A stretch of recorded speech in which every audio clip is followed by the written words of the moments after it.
Gracias por seguir en nuestra sintonía y tal como lo habíamos anunciado oportunamente, esta mañana nos acompaña el ingeniero Lucio Gutiérrez, candidato a la presidencia de la República por Sociedad Patriótica. Lucio, qué gusto que esté con nosotros. Buenos días y bienvenido. Gracias por estar aquí. Muy buenos días a ustedes por la oportunidad. Enhorabuena. Quisiera iniciar esta breve entrevista preguntándole qué lo lleva a decidirse a buscar una vez más la presidencia de la República.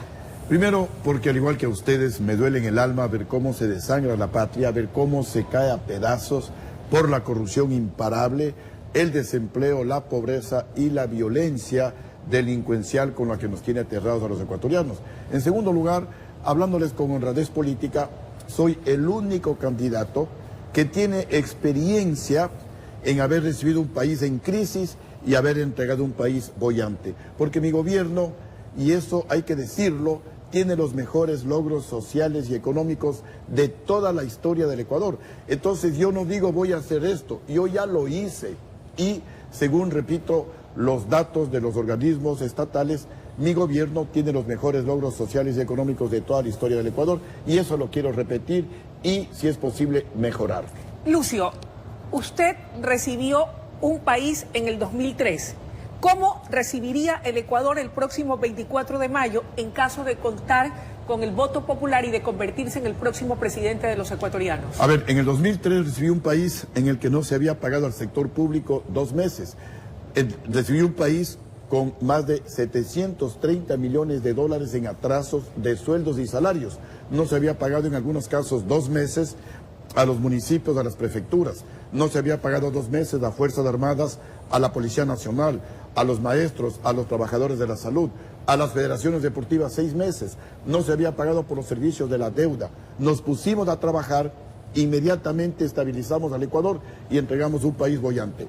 Hoy la cosa situación es mucho más grave. Es más grave, efectivamente, pero hay la experiencia necesaria y si en el primer gobierno en pocos meses le puse en marcha al Ecuador, hoy estimamos que antes del primer año el Ecuador nuevamente recuperará la paz, el crecimiento de la economía, la estabilidad económica. Y reactivación económica, ¿cómo piensa cambiarlo? ¿Qué acciones tomará tan pronto usted se convierte en el presidente? ¿Cuáles serán los primeros decretos que va a firmar o que va a implementar?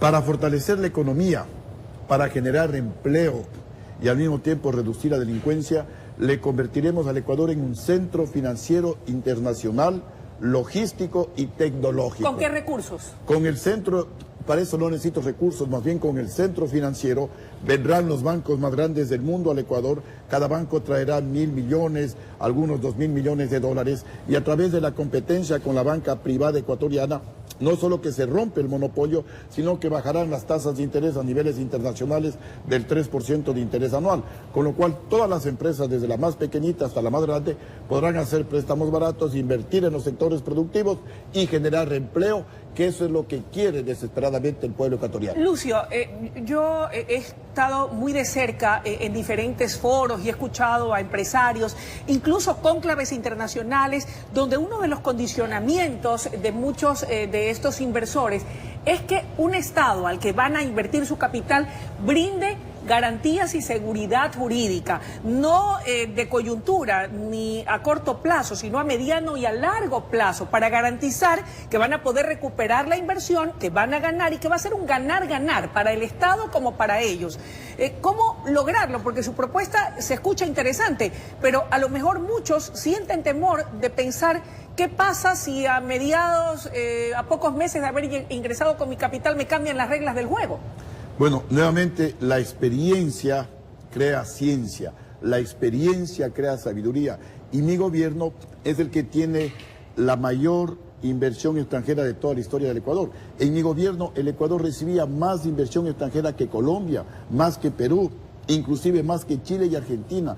Eso significa confianza en el gobierno de Lucio Gutiérrez. Eso significa que había la suficiente seguridad jurídica en mi gobierno, por eso la gente invertía. Los generales traidores me quitaron el respaldo, se cayó el gobierno de Lucio Gutiérrez y vino la debacle para el Ecuador. Ahora el Ecuador es el último país en América Latina, junto a Venezuela, en recibir inversión. Entonces hay una experiencia positiva hay una experiencia exitosa que dice más que 1000 palabras. Esa es mi carta de presentación ante el mundo internacional para que retornen las inversiones productivas al Ecuador y generen el tan ansiado empleo que reclaman todos los ecuatorianos. Lucio, perdóneme, no quiero resultar antipática, pero si todo era tan bueno, ¿por qué no pudo perpetuarse y terminar su mandato hasta el 2005? ¿Qué fue lo que pasó? ¿En qué se equivocó Lucio Gutiérrez? Esa es la buena pregunta. ¿Qué es lo que pasó, ecuatorianos? Mi gobierno es el único que recuperó más de $1.000 millones de los más de 8.000 que se robaron los banqueros corruptos con el feriado bancario en 1999. 5 banqueros estuvieron presos en mi gobierno. Y a los que no querían pagar, incautamos bienes, entre ellos al hermano del ingeniero Febres Cordero. Y yo anuncié que iba a traer a la banca extranjera para bajar las tasas de interés en el Ecuador. Esto puso en apuros a la bancocracia ecuatoriana. Se reunió la oligarquía.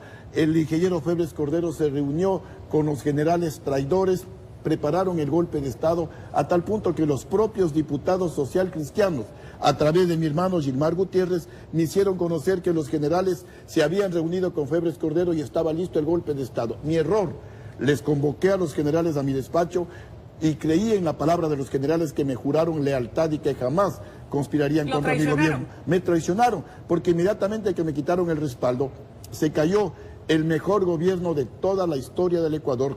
Los 5 banqueros salieron libres, se devolvió todo lo que habíamos incautado a los deudores morosos y lo más grave, no se ha vuelto a recuperar $1 más de la plata que se robaron los banqueros. Ahí están las razones del golpe de Estado contra un patriota, contra el mejor presidente de toda la historia del Ecuador. Lo dicen las cifras, no lo digo yo.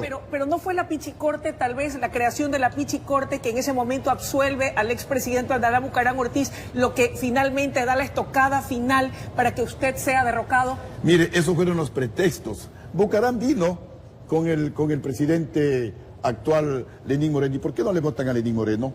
Rafael Correa metió las manos para proteger las fechorías de su gobierno, metió las manos en la justicia, para con la justicia perseguir a los opositores políticos. ¿No lo hizo usted, como ¿Y por dicen qué sus no lo votaron? detractores? Ecuatorianos, ¿cuál es la verdad? La verdad es que yo tuve 94 denuncias en la Fiscalía General del Estado. Entre ellas me acusaban de traerle a Bucaram, me acusaban de la Pichicorte, me acusaban de que desde el Ministerio de Bienestar Social se disparó. Y yo vine, renuncié a 3 asilos políticos y vine al penal García Moreno a dar la cara, como hacemos los hombres de honor, como tiene que hacer un presidente digno, y gané todos los juicios. Entonces fueron mentiras, parte de la estrategia que idearon los generales con el ingeniero Febres Cordero, para que un sector de la oligarquía de Quito se levante, salga a protestar, y los generales tener el pretexto de quitarle el respaldo al presidente, Lucio, que según las cifras tenía pues las mejores Lucio, de toda la historia del Ecuador. Aclarado ese punto, ¿usted priorizará entonces el pago de la deuda social por encima del pago de la deuda externa? Por supuesto, y vamos a hacer una reingeniería del presupuesto general del Estado. ¿En qué términos? Fijaremos $1.000 millones dentro del presupuesto para, a través del presupuesto, financiar a la banca pública y dar créditos para los más pobres del Ecuador al 0% de interés. ¿Con cuántos años de gracia? Se elimina la central de riesgo o buró de crédito con 2 años de gracia, y el único requisito será presentar el proyecto productivo que lo hará el propio gobierno con sus técnicos. Estos créditos, ¿para quiénes?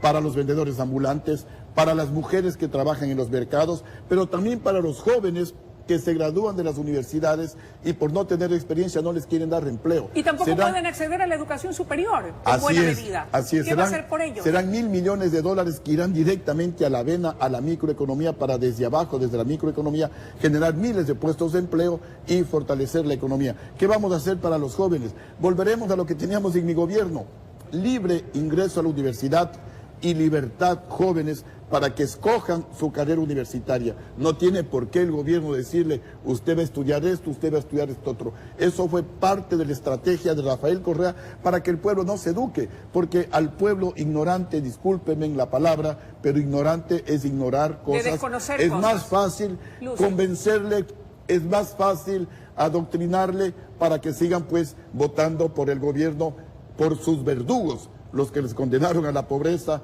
a la ignorancia. La gente pues lamentablemente sigue votando por ellos. Lucio, tenemos que despedir la entrevista y no quiero hacerlo sin antes darle la oportunidad que nos diga qué hará la diferencia de Lucio Gutiérrez versus las otras candidaturas que también correrán junto con usted en los comicios que se avecinan? Primero, que Lucio Gutiérrez ya fue presidente.